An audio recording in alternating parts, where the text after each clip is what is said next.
Hello again, this is Brian Handley. I'm founder and managing director of ROI Executive Search, and we do retained executive search across the middle market globally. Today's next step in our journey into the corner office, and I'm here to welcome Falguni Desai. She is an experienced marketing leader at Procter Gamble, who leads a North American grooming direct-to-consumer business and also serves as the managing director for the Art of Shaving. She spent almost 2 decades working across more than a dozen iconic brands, from upstream innovation roles to managing P&Ls across established businesses and startup models. And she has a consistent track record of delivering breakthrough results in the most challenging of situations here in the US and globally. Falguni Desai, welcome into the corner office. Thank you for having me, Brant. It's great to be here. Well, we talked a couple of months ago, and it's so great that we've been able to reconnect. And I guess you're up in Boston today, not too far up the road from me, or did we catch you somewhere else on the planet? Definitely in Boston. Okay, good. Well, we get a little afternoon sunshine here. I guess you've had a couple of dustings as well, but the winter's been quite mild, so let's keep our fingers crossed. Absolutely. It will be dark here soon. Now, you started your life journey, though, in a very different place, and we kind of like to start at the beginning. Tell us a little bit about where you grew up and what your early family life was like. In a city of more than 10 million people in the 1980s, my family and I lived in Bombay. It's known as the City of Dreams. And part of my parents' dream was to ensure their children, their next generation, would have access to education and opportunities that, frankly, were not offered to them in their time. They made the decision to move to the US and work towards what we all know as the American dream. My dad came ahead of the family. He wanted to find a job. Like many immigrant experiences, it was really hard. Here he was in India, a business owner. He had a college degree. But when he came to the US, he was only offered low wage jobs. And we settled in Indiana, which Indiana, is sort okay. of funny Was because there family there, or what made him choose that part of the country? my dad actually had family in Chicago. He Okay, interviewed for jobs far and wide. He found a job in Indianapolis, yeah. which was funny because people used to ask me if we came to Indiana because we thought there were Indian people there. Oh boy. This was clearly not the case. It was just a coincidence. Um, but yeah, so no, growing up, I mean, my mom also worked outside of the home, and Did she? Yeah, similar, it was, tough for her to find opportunities. She wasn't a native English imagine. speaker. So here she Right, worked at right. like a dairy plant, and really worked odd shifts so she could take care of her responsibilities at Wow, home. She worked on the assembly line. But they worked really hard, and they wanted us to have more opportunities than they had, which I think is the same for many parents across fantastic. many generations. And Yeah. Well, and also a big immigrant story too. Very, very common. How old were you and your brothers when you so arrived? I was 4 at the time, Wow. and Okay. my brothers were probably like middle school age, so they were a bit older than me, Yeah, a but little older. yeah. Yeah. Do you have memories of India and growing up? Is there some childhood things there that you recall? And I definitely had a lot of memories visiting India during some of the summer vacations growing up. Okay. And I remember being completely spoiled by my aunts and uncles, Nice. many of which I didn't Yeah. even really know that well, but they knew who I was and they knew me. And I remember every time learning new things about my culture and then, of course, eating amazing food. Right. Having your core and your roots there. Fantastic. Well, tell me a little bit about, growing up in America as an immigrant and, kind of some of the influences that you had around you. I mean, were there extended family members close by? Did you, get connected with a community and, from your religious beliefs, or was there other folks that kind of made that transition, maybe a little easier than some? Because, immigrant, that's a hard time to come, particularly given that your dad had to take a job, obviously, that was outside of his, or well below, I guess, his educated level. And, what are your memories from those early days from folks that might have had an Yeah, imprint on you? no, it's a great question. I mean, today we talk a lot about representation, and I must say that, like growing up, Yeah. I didn't have a lot of people to look up to that looked like me. Many Mm, people, it's like even my yeah. name, right? A lot of people didn't know how to say my name, so like a lot of the kids at school would say, Sure. Pocahontas or Jasmine because it was much easier from Oh a, gosh. popular Yeah. culture, association.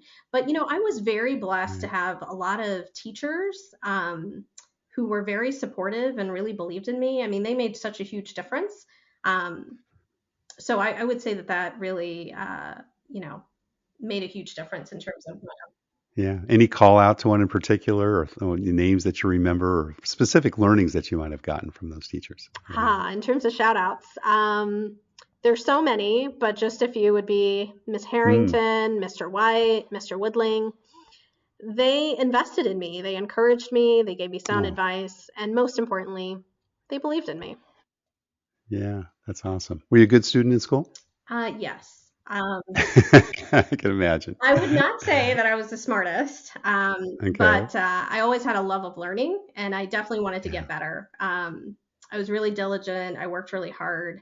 Um, I don't think I ever said like I can't do this. It was more of like I don't know how to do this yet and I need to go figure it Right. out.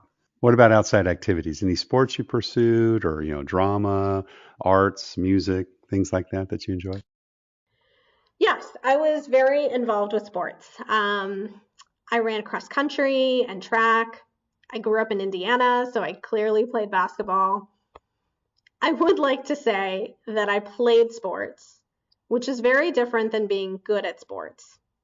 So I did not excel at sports. I was not good at sports. However, I did stay in the game. I was never an MVP, but I would always get awards like best mental attitude and most improved. It taught me a lot about teamwork, collaboration, and also to value progress over perfection. I was in the Math Science Magnet, shout out to Tech High School in Indianapolis, and I was really lucky to have enrichment opportunities in science labs growing up. And I was actually really blessed to have several mentors who really invested in me and my potential. One was Dr. Larry Doolin. He was a retired chemist, and he actually volunteered his time and money to the school. He was really passionate about increasing minority representation in STEM. There was also Dr. Mark Gable, who is the professor of biochemistry at the IU School of Medicine. He gave me the opportunity to work in his labs over basically summers through high school and college. Incredible opportunity as well. I think, science gave me answers for a lot of my curiosity, and it taught me to form opinions based on observations and critical thinking, all of which are great skills for business. I will say, even as early as, middle school, I was involved in a lot of social impact work through our local United Way chapter. I always participated in events and different issues in our community. And I truly believe that each person has the power to do good or the opposite. And even now, it's one of the things that I love about P&G. I mean, our brands and our businesses have great power and responsibility. And I love that the company is able to use kind of our force for growth and to be a force for good. Right, right. What about entrepreneurial things? Were there anything that you pursued in an entrepreneurial nature, junior high, high school, that level? Yes, entrepreneurship is definitely in my veins. I always had a bit of a hustle.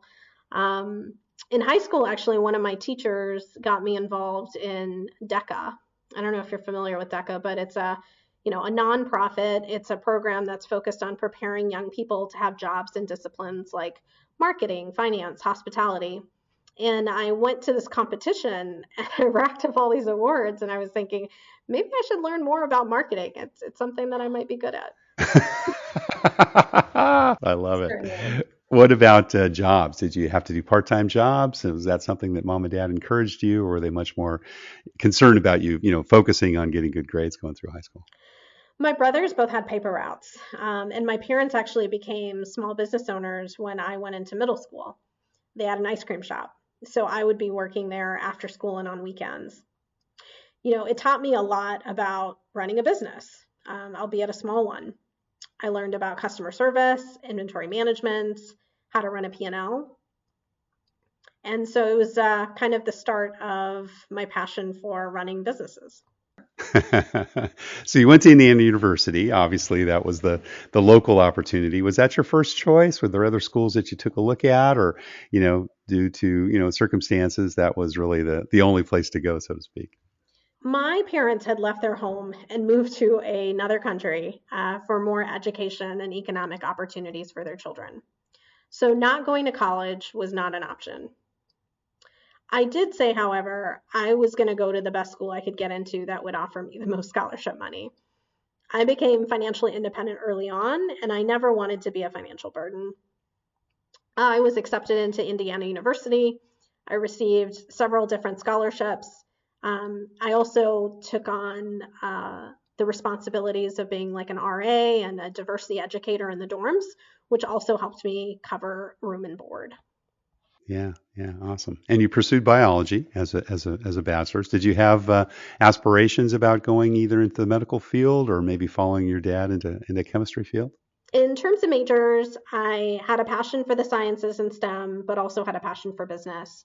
And so, what was great Right. at IU is that there was a program Yeah. called the Liberal Arts and Management Program, LAMP, and it allowed me to do my biology major in the College of Arts and Science and Right. also complete a program in the Kelley School of Business that gave me a business certificate.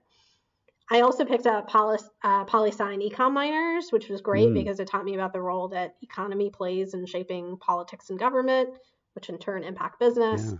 I wasn't really sure how all these disciplines fit together at the time, but it definitely helped me craft the skill set that I have today. Fabulous. Well, you got your start at P&G. We talked a couple of weeks ago that we share that in common. Procter was also my first employer, of course, about 20 years before you, so I feel dated in that regard. Did P&G come and recruit at IU, or is it was that a company that you sought out after graduation? I applied to so many companies, and most said, "Hey, you seem really Uh, talented. Please reach back out after you get a few years of work experience under your belt and maybe even finish your MBA." And there was a company that invited me to take part in a 1 week summer camp mm, during my undergrad. The company was Procter and Gamble. I learned all about brand management and thought it was the coolest ever. At the end of the camp, I applied for an yeah. internship. And after successfully completing the internship, I returned to P&G as a full-time hire Wow. within the pharmaceutical Yeah. division. Yeah. P&G is just an amazing company. New hires are given real responsibility on day one. The work is meaningful. Yeah. That's For me, terrific. it's taken me to places that I never would have imagined. Yeah. Whether it would be leading breakthrough innovation at a global level, being offered access to world-class training and development, or just being part of a company that really takes the hard right versus the easy wrong. I have been so thankful for every opportunity and everything that I have learned. Tell me about the summer camp. So was that something that they offered, students at various universities? Was that something that you actually applied for and heard about? Because that's the first I've heard about Procter offering that. Yeah, so even 20 years later, they still have this summer camp. It is now called the Standout Emerging Leaders Camp. I would encourage any college students that are listening to apply if it is Ah, of cool. interest. It's an immersive experience. The company brings you out to Cincinnati and our global Yeah, headquarters. You meet with leaders and new hires and just get to know what P&G is all about. that's cool. And before you leave, you actually get the opportunity to interview for an internship for the following year. So just go Sure, to sure. pngcareers.com or you can search for the Standout Emerging Leaders Camp, Procter& Gamble. There is also a similar program for MBAs. Just Right, search for right. MBA Brand Camp. And you got some insights into the culture there. Did they conduct that camp in Cincinnati? Was that at It headquarters? was. I got to spend a Yeah, whole week in sweet. Cincy. Yeah, cool, great. So you went right into brand management and working on the pharmaceutical side. And again, knowing Procter, they kind of throw you in the deep end pretty quickly. How did you kind of assimilate there? Did you feel at home right away? I mean, obviously the summer camp I'm sure helped, but it's kind of a sink or swim, type of an organization. And at least it certainly was, back when I started 20 odd years ago, 40 odd years ago. Sorry, I got to get my decades right. I have been blessed with many great bosses and coaches. They Mm. taught me to first understand what is expected of you and then deliver and over deliver on those expectations. Oh My yeah, first 6 months were tough, but so much of learning is actually on the job. So it got easier once I learned right. some of the fundamentals of what was expected in corporate America. I also did some great trainings. Like I remember P&G offered the Stephen Covey 7 Habits course at the time. It Right. was great. I also had a great manager, an amazing team, and mentors that helped me succeed. I started pulling all of these different things together and the learning that I was getting and put it into action. And I really started seeing great Right, results. right. Awesome. And do you remember the first time you started managing people? Did you have that in the ABM role, or did that come about when you became a brand manager on Pantene? P&G is intentional about people Yeah, development as the company believes that people are really our most valuable asset. I started out being an intern coach cool. and then started getting more experience with direct reports as a brand manager and beyond. I took on roles of increasing responsibility, and I absolutely love the people part of my job. It's a big responsibility, and no one's perfect, but you learn a lot about the type of boss you want to be through the bosses you've had. Right. And at the end of the day, I think we hire incredible people, and part of my job is to create an inspiring vision to really help unlock their potential, to bust barriers, and help them achieve their goals. What were some of those early leadership lessons you took away from those early assignments? Yeah, I think one of them was just delivering and over delivering on expectations. Yeah. It is a high bar that everyone has, and making sure that you can create that vision of what you want to go after and how do you get there, I think was an important lesson early on. Has mentoring been pretty big for you too during the Proctor years? I know you mentioned certainly several coaches and teachers and so forth along the way, but did Proctor kind of emphasize that as you were growing up with them? Some of those great bosses that I have had actually later became great mentors. Yeah, And I actually believe some of the best mentors are people who have worked with you. They know you. Frankly, they're people who you have delivered right, results right, for, and they want to see you succeed. Similarly, I think it's really important to pay it forward. I've been a mentor to dozens of sure, people over the course of my yeah, career, and it's extremely rewarding. I really believe that mentors can make a huge difference. yeah. Yeah, terrific. And curious about kind of where Procter is today versus where they were in my time. There weren't a lot of female brand managers, let alone those getting into general management back in the day. Is that changing today at Procter? We really aspire to build a better world for everyone Yeah, inside and outside of P&G. A world that is free from gender bias and where everyone has equal voice and representation. And when we do this, we know that economies can grow, communities are healthier, yeah. and businesses can thrive, and the world is a better place for everyone. So we have actually been very focused on areas that we can have the greatest impact. So from my marketing and brand lens, we have been leveraging our significant voice in advertising and media to tackle gender bias. We've also been removing barriers to education for girls and economic opportunities for women through corporate and brand programs and policy advocacy. And we're creating an inclusive gender equal environment within P&G while advocating for gender and intersectional equality in the workplaces everywhere so that everyone can contribute to their full potential. Excitingly, women represent almost half of our management roles and about 1/3 of our senior leadership. Oh, you also got international experience very early on, which is one of the things I love about Procter. In fact, you were in Singapore, I think, straight from Cincinnati. We share that in common. I spent about 2 or 3 years there before I made my shift away from Procter. Was that something intentional that you kind of raised your hand about? Because I know you also went on to Canada as well, or was it one of the opportunities that came your way because of your performance and your interest? I knew that I wanted an Uh-huh. international assignment from the moment I joined the company. I consistently brought it up every year during my annual review and career discussion. So when my GM approached me on the opportunity in Singapore, I couldn't pack my bags fast enough. I loved my experience. The business benefited Right, from the category right. experience that I had.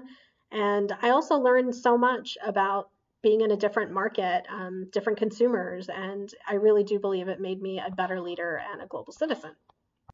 And I think you did that on the Pantene business, on the Pantene shampoo Yes, business, correct? one Yeah, of my got it. projects Yeah, was actually yeah. focused on the India market, and it was an incredible experience. As I shared, I was born in India, but spent most of my time growing up in the US. And although I spent, summers visiting my family, I realized during that assignment that so much of my view of India was limited to the region of India that I was from. So it was incredible to be a student and really Hmm, learn about the fantastic. diversity that is India and the Yeah. Indian consumer. 28 different states, unique languages, customs, different religious influences. I was blown away, and I walked away from that experience with even Ah, more pride wow. of identifying as an Indian American. Did a few home visits there, I imagine. Of course. In my world, it's one of the best ways to learn how people live and how they interact with your category and products. Absolutely. Absolutely. Fantastic. And then interestingly, when you returned, you actually didn't come back to Cincinnati. You came back to Toronto. So tell us a little bit about that trajectory and what brought that about. Before video calls became popular, I actually did a video interview while in Singapore for a job in Toronto. I was offered the job and moved to Toronto for a few years to run our home care portfolio in Canada. And although I was not a GM, I Mm. certainly did feel like I was the GM of Home Care Canada. I Oh, was empowered, I had a great team, and there was so much yeah. opportunity. Yeah. It was also the first time I learned about more of our retail partners and customers and how we sell to them. Yeah. Cool. Awesome. And then about halfway through your career, I think that's about right. So the last 7, 8 years now, you've been in the shaving business. First with the Gillette organization and the art of shaving. We'll get into that in a moment. Again, was that kind of like an internal hire, internal interview? How did that move come about to get you into Boston, where you now stay? I received the incredible opportunity to come back home to the US and lead the Gillette Venus brand at our World Shaving headquarters in Boston. You know, Gillette's Hmm. such an iconic brand and one of the most Right. valuable and innovative brands in the world. I jumped on the chance to be a part of it, and I led the Gillette Venus business for years. I later moved on to Gillette and then took on the art of shaving responsibilities. And Venus, for those that don't know, is the woman shaving, right? The woman female products. And is that brand still existing today? I think it is. Gillette Yeah. Venus is the market Yeah. leader. The Fantastic. brand has the best Right. products for women, continues to innovate to serve millions of women around the world. The campaign on My Skin, My Way shines a light on women who are defying stereotypes and writing their own rules. And I love that the brand is so Ah, authentically purpose driven with efforts aimed at body positivity, sustainability, and diverse representation on and off the camera. yeah. Have you become a Red Sox fan? Is that a trick? I mean, I think. Connecticut is funny because we're like a purple state when Yes, it comes and love between, it. New York and Boston. I've always been a Boston supporter, even though I grew up in California. So no tricks intended, but, coming from Indiana. Well, the Red Sox have won the World Series twice while I have lived here. The city goes Fabulous. wild. Fabulous. And Yeah. similarly, thanks to the Gillette sponsorship, I've been lucky enough to make it to a few Patriots games as well. Despite growing up in Indiana, it's hard not to fall in love with Boston sports. The passion for winning is impressive, and I give the sports teams here a lot of respect. Well, let's talk a little bit about your current I role. run our digital commerce business for Procter Gamble's North America grooming brands, and I also get the amazing privilege and responsibilities to run the Art of Shaving business, which is actually a separately run company that serves luxury men's grooming consumers, channels, and markets. And I was so amazed, to obviously have a chance to get to know you at first. And one thinks of shaving as a man's business, right? So I think art of shaving, and we'd have a female running that business. That's very, very interesting. Well, as I said before, P&G envisions a world free from gender bias with equal voice and equal representation for all individuals. And that means it's totally okay for a woman to run a business that is aimed at male consumers. Now, this was a brand that was purchased by Procter, if I'm not mistaken, correct? Wasn't it originally down in Miami? And you spent some time there. Is that correct? The Art of Shaving was founded Yeah. more than 25 years ago by a married couple. Eric was an entrepreneur, and Miriam's background was in aromatherapy. She saw him experience redness and razor burn after shaving, so she concocted a formula made of essential oils right there on her kitchen sink. That later went on to becoming the first product in our signature Mm, lineup of the four elements of the perfect shave. They sold their car, bought a storefront in Manhattan. You know, although we are still the art of shaving, we have since ah, then gone on to innovate and launch products in beard care, hair yeah. care, skincare, and fragrances.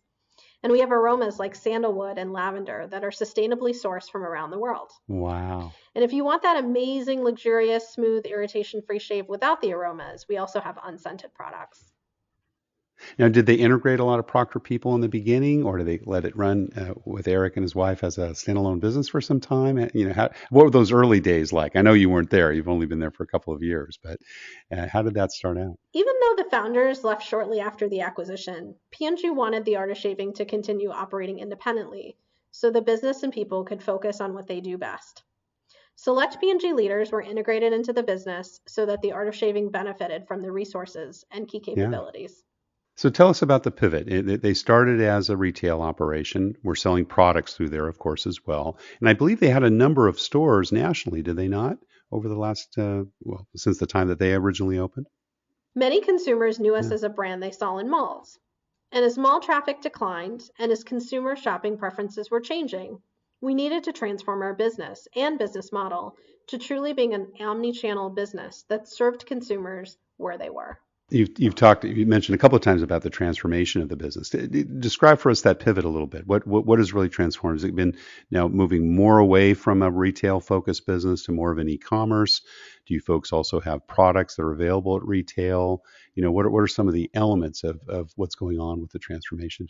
We have been focused on driving superiority across vectors like product, packaging, and retail execution, both in-store and Hmm. online.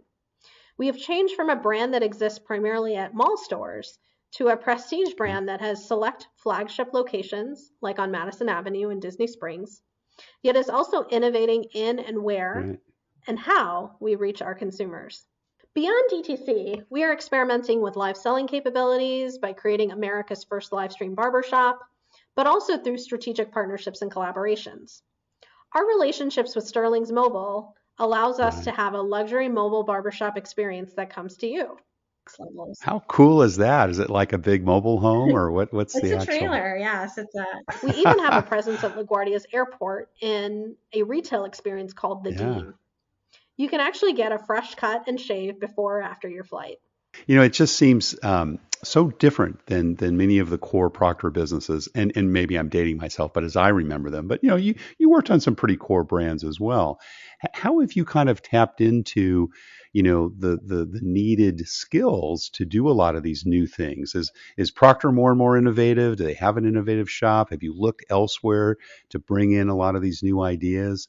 Because it is quite a different business than your standard P&G brand. P&G stays at the forefront, and it's really because of the obsession with the consumer and solving their unmet needs and problems.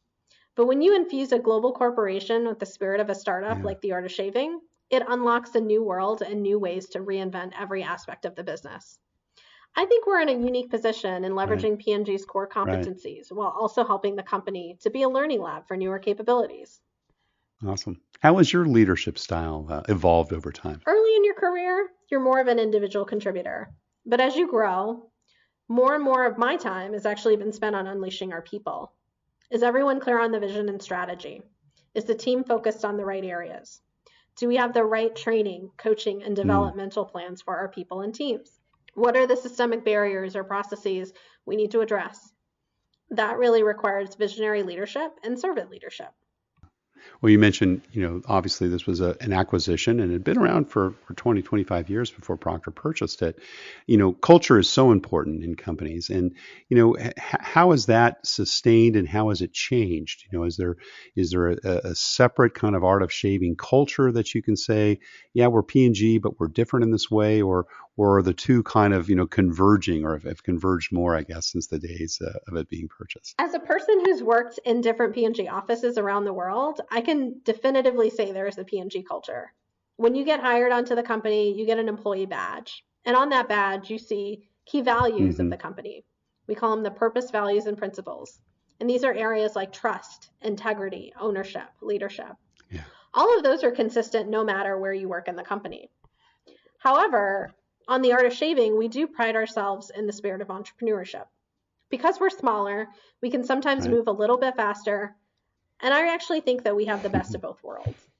Yeah, cool. What do you look for when you're making bets on the people you invest in and hire? The company has a standard approach for recruiting talent. We're looking for qualities like leadership, collaboration, and the ability to bring out the best in others. We're also looking for people who have a growth mindset, those who embrace Mm. challenges, can take feedback, and realize that effort is the path to mastery. 6 factors of effective performance. I remember them very well. Yeah. How do you get at that? I mean, what's kind of your favorite interview line of questioning to kind of get at that potential? Because it's a hard thing to uncover, particularly, if Procter, hires so many people, kids just straight out of school. And, let's face it, a lot of folks don't really know what they want to do when they're that age. But, you have to kind of look for things or ask in certain ways to discover that. How do you go about doing that? I also bring in a lot of experienced hires. I really like to understand why they are Mm, interested in making a move and what energizes them in their current role, what drains their energy. That helps me understand some of their motivators and values, and it helps me assess fit and whether I think they would be happy in the role that they're interviewing for. Well, Falguni, you've been so generous with your time, so thank you. We always so grateful for that. We always have one last question we always ask, and that's kind of what career and life advice would you give someone that is maybe mid-career and taking a look at their moving forward, and maybe have their eyes on the corner office as well. In terms of advice, I do have a few tips. One would Mm, be clear on what you want and why you want it. Ideally, you want to progress because you want to run a business and make an impact. You have a desire to lead and to serve.